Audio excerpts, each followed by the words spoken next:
ಚಿನ್ಕುರ್ಲಿ ಸಂಸ್ಥಾನದ ಮಹಾರಾಜರ ಮೊಮ್ಮಗ ಅವರು. ನಾವು ಬಡ ಕುಟುಂಬದವರು, ನಾವು ಗೆಲ್ಲದೇ ಪುಣ್ಯ. ಅವರು ಸಂಸ್ಥಾನದ ಮಹಾರಾಜರ ಮೊಮ್ಮಕ್ಕಳು, ಅವ್ರ ಗೆಲುವೇ ಅವ್ರ ಜೋಬಲ್ಲಿದೆ. ನಾವೆಲ್ಲ ಬಡವ್ರ ಮಕ್ಕಳು.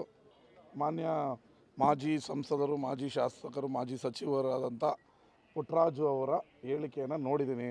ಅವರು ಚಿನ್ಕುರ್ಲಿ ಸಂಸ್ಥಾನದ ಮಹಾರಾಜರ ಮೊಮ್ಮಗ ಅವರು. ನಾವು ಬಡ ಕುಟುಂಬದವರು, ನಾವು ಗೆಲ್ಲದೇ ಪುಣ್ಯ. ಅವರು ಸಂಸ್ಥಾನದ ಮಹಾರಾಜರ ಮೊಮ್ಮಕ್ಕಳು, ಅವ್ರ ಗೆಲುವೇ ಅವ್ರ ಜೋಬಲ್ಲಿದೆ. ನಾವೆಲ್ಲ ಬಡವ್ರ ಮಕ್ಕಳು. ನಾವು ಗೆಲ್ಲೋದು ಕಷ್ಟ, ಏನೋ ಕಷ್ಟಪಟ್ಟು ಗೆದ್ದು ಬಂದಿದ್ದೀವಿ, ಅದು ಉಳಿಸ್ಕೊಳ್ಬೇಕು. ಅವ್ರು ಹೇಳಿದ್ರು ಕರೆಕ್ಟ್. ಈ ಮಹಾರಾಜರ ಮೊಮ್ಮಕ್ಕಳಿಗೂ ಬಡವ್ರ ಮಕ್ಕಳಿಗೂ ವ್ಯತ್ಯಾಸ ಇರುತ್ತಲ್ವ. ಅವರು ಚಿನ್ಕುರ್ಲಿ ಸಂಸ್ಥಾನವನ್ನು ಆಳಿರೋರು, ನೋಡಿರೋರು ಮಹಾರಾಜರು. ಅವ್ರಿಗೆ ಏಕವಚನದಲ್ಲಿ ಎಲ್ಲರಿಗೂ ಬಾಯಿಗೆ ಬಂದಂಗೆ ಮಾತಾಡಿ ರೂಢಿ. ಅವರ ಮಟ್ಟಕ್ಕೆ ಹೋಗಿ ನಾವು ಮಾತಾಡಲ್ಲ. ಆದರೆ ಅವರು MP ಆಗಬೇಕಾದ್ರೆ ಯಾರು ಟಿಕೆಟ್ ಕೊಟ್ಟರು, ಯಾವ ಉಸ್ತುವಾರಿ ಸಚಿವರು ಏನು ಸಹಾಯ ಮಾಡಿದ್ರು ಅಂತ ಅವ್ರು ನೆನೆಸ್ಕೋಬೇಕು.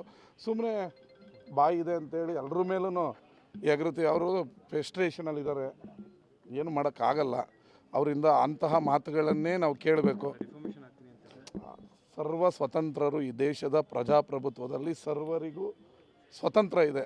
ಮಾತನಾಡುವುದಕ್ಕೂ ಡೆಫರ್ಮೇಷನ್ ಹಾಕುವುದಕ್ಕೂ ಸರ್ವ ಸ್ವತಂತ್ರ ಇರ್ತಾರೆ.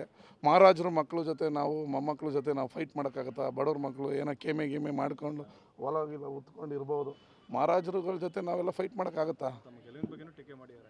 ಅದೇ ಅವರು, ನಾನು ಹೇಳ್ದಲ್ಲ, ಚಿನ್ಕುರ್ಲಿಯ ಸಂಸ್ಥಾನದ ಮಹಾರಾಜರ ಮಗ ಪುಟ್ಟರಾಜು ಅವರು ಗೆಲುವು ಜೋಬಲ್ಲಿದೆ. ನಾವು ಬಡವ್ರ ಮಕ್ಕಳು, ನಾವು ಕಷ್ಟಪಟ್ಟೇ ಗೆಲ್ಲಬೇಕು. ಹೌದು, ನಾವೇನೋ ನಮ್ಮ ತಂದೆ ತಾಯಿ ಪುಣ್ಯ, ಜನರ ಆಶೀರ್ವಾದ, ಗೆದ್ದಿದ್ದೀವಿ, ಸೇವೆ ಮಾಡ್ತಾಯಿದ್ದೀವಿ. ಅವರು ಮಹಾರಾಜರು ಅಲ್ಲೇ ಚಿನ್ಕುರ್ಲಿ ಕೂತಿದ ತಕ್ಷಣ ಗೆದ್ದು ಬಿಡ್ತಾರೆ. ಹೌದು, ಅದೇ ಹೇಳೋದಲ್ಲ, ಮಹಾರಾಜರು ಮೊಮ್ಮಕ್ಕಳ ಜೊತೆ ಫೈಟ್ ಮಾಡೋಕ್ಕಾಗಲ್ಲ ನಮ್ಮಂಥ ಬಡವ್ರ ಮಕ್ಕಳು. ನಾವು ಕೇಮೆನೇ ಮಾಡ್ಕೊಂಡಿರೋ, ನಾವು ಕೇಮೆನೇ ಮಾಡ್ತೀವಿ. ಅವರು ಮೊಮ್ಮಕ್ಕಳು ಕಾಲ ಮೇಲೆ ಕಾಲು ಹಾಕ್ಕೊಂಡು ಅವರು ಬರಲಿ, ಏನು ಮಾಡೋಕ್ಕಾಗ್ತದೆ? ಮೊಮ್ಮಕ್ಕಳು ಇದು ಚಿನ್ಕುರ್ಲಿ ಸಂಸ್ಥಾನ ಮಹಾರಾಜರ ಮೊಮ್ಮಕ್ಕಳಿಗೆ ನಾವು ಫೈಟ್ ಕೊಡೋಕ್ಕಾಯ್ತದ? ಅಯ್ಯಪ್ಪ, ಆಗೋದಿಲ್ಲ. ನಾವು ಗೆಲ್ಲೋದು ಗ್ಯಾರಂಟಿ. 135+3 ನಮ್ಮ ಜೊತೆ ಇದ್ದಾರೆ. 100ಕ್ಕೆ 100 ನಮ್ಮ 100 ಜನ ಅಭ್ಯರ್ಥಿಗಳು ಗೆಲ್ತಾರೆ. ನಾವು ಗೆಲ್ತಾ ಇದ್ದೀವಿ ಅಂತೇಳಿ ವಿರೋಧ ಪಕ್ಷದವ್ರಿಗೆ ಆಗ್ತಾಯಿಲ್ಲ. ಅದಕ್ಕೆ ಈ ರೀತಿ ಎಲ್ಲ ಫ್ರಸ್ಟ್ರೇಷನ್ ಆಗಿ ಮಾತಾಡ್ತಾ ಇದ್ದಾರೆ.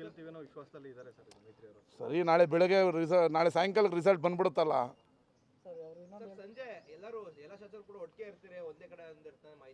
ಹಿಲ್ಟನ್ ಹೋಟೆಲಲ್ಲಿ 6 ಗಂಟೆಗೆ CLP ಮೀಟಿಂಗ್ ಇದೆ. ಎಲ್ಲ ಒಗ್ಗಟ್ಟಾಗಿ ನಾವೆಲ್ಲ 135 ಜನ ಕಷ್ಟ ಸುಖ ಮಾತಾಡಬೇಕಲ್ಲ. ನಿಮ್ಮ ಕ್ಷೇತ್ರದಲ್ಲೇನೋ, ನಮ್ಮ ಕ್ಷೇತ್ರದಲ್ಲೇನೆಲ್ಲ ಎಲ್ಲ ಊಟ ಮಾಡಿ ಒಟ್ಟಿಗೆ ಇರ್ತೀವಿ. ಚುನಾವಣೆಗೆ ಸಂಬಂಧಪಟ್ಟ ನಡೆಯುತ್ತೆ ಸರ್, ಲೋಕಸಭಾ ಚುನಾವಣೆ CLPಯಲ್ಲಿ ರಾಜ್ಯಸಭೆ ಮಾತ್ರ ಅಥವಾ ಹೆಂಗೆ ಸರ್? CLPಯಲ್ಲಿ ಎಲ್ಲ ವಿಚಾರಗಳು ಚರ್ಚೆ ಬರುತ್ತೆ. CLP ಕರೆಯೋದೇ ಶಾಸಕರ ಕಷ್ಟ ಸುಖ ಮಾತಾಡೋಕ್ಕೋಸ್ಕರ. CLPಯಲ್ಲಿ ಎಲ್ಲ ಚರ್ಚೆಗೆ ಬರುತ್ತೆ. BJP JDS ಎಷ್ಟು ಅಡ್ಡ ಮತದಾನ ಆಗುತ್ತೆ ಅಂತ ನಾಳೆ ಗೊತ್ತಾಗುತ್ತೆ ನಿಮಗೆ. ನಮ್ಮದಲ್ಲ, ಅವ್ರದ್ದು ಎಷ್ಟು ನಮಗೆ ಓಟ್ ಬರುತ್ತೆ ಅನ್ನೋದು ನಾಳೆ ಗೊತ್ತಾಗ್ತದೆ. ಸಾಕ್ಷಿಯನ್ನು ಪುಟ್ಟರಾಜು ಅವರ ಸಂಸ್ಥಾನದ ಮಹಾರಾಜರಿಗೆ ಯಾಕೆ ಕೊಡಲಿ? ನಾ ಕರೆದಿರೋ ತನಿಖಾ ಅಧಿಕಾರಿಗಳಿಗೆ ಕೊಡ್ತೀನಿ. ಮಹಾರಾಜರು ಇದನ್ನೆಲ್ಲ ಇಸ್ಕೊಳ್ತಾರಾ? ನೋಡ್ತಾರಾ? ಅವ್ರಿಗೆ ಅಷ್ಟು ಪೇಷನ್ಸ್ ಇದೆಯಾ? ಅಷ್ಟು ಸಮಯ ಇದೆಯಾ? ನಾನು ಕೊಡೋ ಎವಿಡೆನ್ಸ್ನ ನೋಡೋಷ್ಟು ಪೇಷನ್ಸ್ ಇದೆಯಾ ಮಹಾರಾಜರು ಮೊಮ್ಮಕ್ಕಳಿಗೆ? ಇಲ್ಲಪ್ಪ. ನಾವು ತನಿಖಾಧಿಕಾರಿಗಳ ಮುಂದೆ 100% ಇದೆ.